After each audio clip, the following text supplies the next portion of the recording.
খোয়াই জেলা শাসকের নিকট কিষাণ কংগ্রেসের পক্ষ থেকে এক ডেপুটেশন প্রদান করা হয়। কৃষকদের স্বার্থ সংশ্লিষ্ট বিভিন্ন দাবি দাবা নিয়ে এই ডেপুটেশন প্রদান করা হয় দুপুর ১:৩০ নাগাদ। এদিন ডেপুটেশনের নেতৃত্বে ছিলেন পিসিসি সম্পাদক কার্তিক দেবনাথ, সদস্য পরিতোষ দাস, কিষাণ কংগ্রেসের রাজ্য চেয়ারম্যান অশোক কুমার বৈদ্য, জেলা কংগ্রেসের সভাপতি প্রদ্যুৎ ভট্টাচার্য, ব্লক কংগ্রেস সভাপতি প্রদ্যুৎ বিশ্বাস সহ অন্যান্যরা। খোয়াই থেকে প্রদীপ ঘোষের রিপোর্ট, ত্রিপুরা পাইওনিয়ার। আমরা সারা ত্রিপুরা প্রদেশ কংগ্রেসের নির্দেশে ত্রিপুরা প্রদেশ কিষাণ কংগ্রেস এবং অসংগঠিত শ্রমিক সংগঠনের যৌথ উদ্যোগে ৯ দফা দাবির ভিত্তিতে সারা ত্রিপুরা রাজ্যে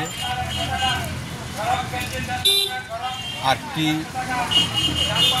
জেলা সদরের জেলা শাসকের নিকট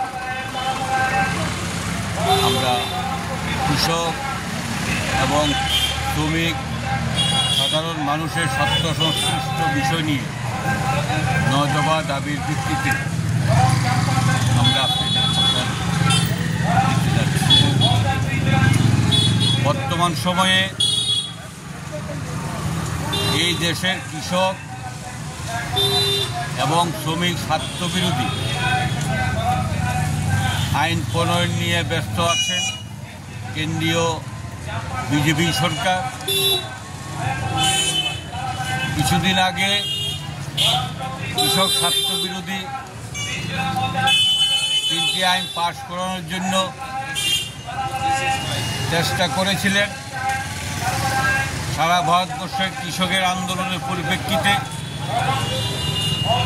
সেই আইনটাকে পাশ করানোর থেকে স্থগিত রেখেছেন।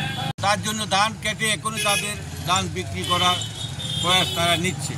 সরকার না কেনার ফলে এখন ৮০০ টাকা দামে পার মন ৮০০ দামে কৃষকরা ধান বিক্রি করতে হচ্ছে। এতে কৃষকদের প্রায় ২০০-৩০০ টাকা করে লস হচ্ছে প্রতি মনে। সরকার স্বীকৃত যে দাম ২৩৬৯ টাকা, সেখান থেকে অনেক কম দরে বিক্রি করতে হচ্ছে। এখানে জলসেচের ব্যবস্থা নাই। এখন সামনে শুকা মরশুম, কৃষকদের জমিতে জলসেচের ব্যবস্থা নেই। জলসেচের অব্যবস্থা থাকার কারণে তারা ঠিকভাবে কৃষিপণ্য উৎপাদন করতে পারবে না। এই রাজ্যে প্রায় 60% কৃষকদের জলসেচের উৎস নষ্ট হয়ে আছে। সেইগুলো ঠিক করার কোনো তাদের পরিকল্পনা নেই। আমরা অনেকবার জানিয়েছি দপ্তর প্রধানদেরকে।